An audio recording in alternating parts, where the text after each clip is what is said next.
தசாப்தங்களை கடந்த அரசியல் பயணம் மாவை சேனாதிராஜாவின் சில பக்கங்கள் முழுமையாக விளக்குகிறது இந்த தொகுப்பு.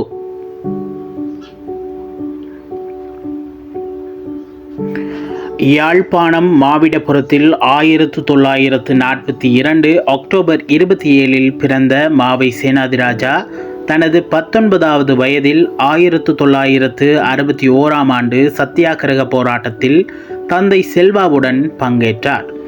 அதனைத் தொடர்ந்து 20வது வயதில் 1962 இலங்கை தமிழரசு கட்சியின் இளைஞர் அணியில் இணைந்து கொண்டார்.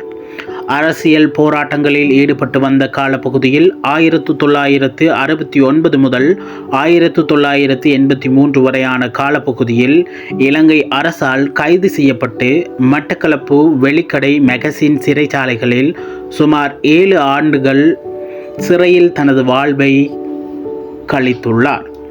1977 மாவை சேனாதிராஜா தமண உறவுமுறை பவானி என்பவரை திருமணம் செய்தார். மேலும் இலங்கை தமிழரசு கட்சியின் தலைவராக 2014 முதல் ஏறக்குறைய 10 ஆண்டுகள் தலைவராக இருந்துள்ளார். 1962 முதல் அவரின் இறப்பு வரையில் சுமார் 63 வருடங்கள் கட்சிக்காகவே வாழ்ந்துள்ளமையும் குறிப்பிடத்தக்கது. இந்த நிலையில் இலங்கை தமிழரசு கட்சியின் மூத்த தலைவரான சேனாதிராஜா யாழ் போதனா வைத்தியசாலையில் அனுமதிக்கப்பட்ட நிலையில் நேற்று காலமானார். குளியல் அறையில் கால் தடுக்கி விழுந்ததால் தலையில் உள்ள நரம்பு ஒன்று பாதிக்கப்பட்ட நிலையில் மாவை சேனாதிராஜா யாழ்ப்பாணம் போதனா வைத்தியசாலையில் சிகிச்சை பெற்று வந்த நிலையில் சிகிச்சை பலனின்றி நேற்றிரவு காலமானார். அன்னாரின் இறுதி கிரியைகள் எதிர்வரும் ஞாயிறு மாவிடபுரத்தில் நடைபெறும் என அறிவிக்கப்பட்டுள்ளது. இவரின் பாராளுமன்ற பிரவேசத்தை பார்க்கும் பொழுது மாவை சேனாதிராஜா 1989 பாராளுமன்ற தேர்தலில் யாழ் மாவட்டத்தில் போட்டியிட்டு கூட்டணி வேட்பாளர்களில் 13வது இடத்தை பிடித்து தோல்வியடைந்தார். ஆனாலும் அமிர்தலிங்கம் 1989 ஜூலை 13 படுகொலை செய்யப்பட்டதை அடுத்து அவரின் இடத்திற்கு சேனாதிராஜா தேசிய பட்டியல் மூலம் பாராளுமன்றத்திற்கு தெரிவு செய்யப்பட்டார்.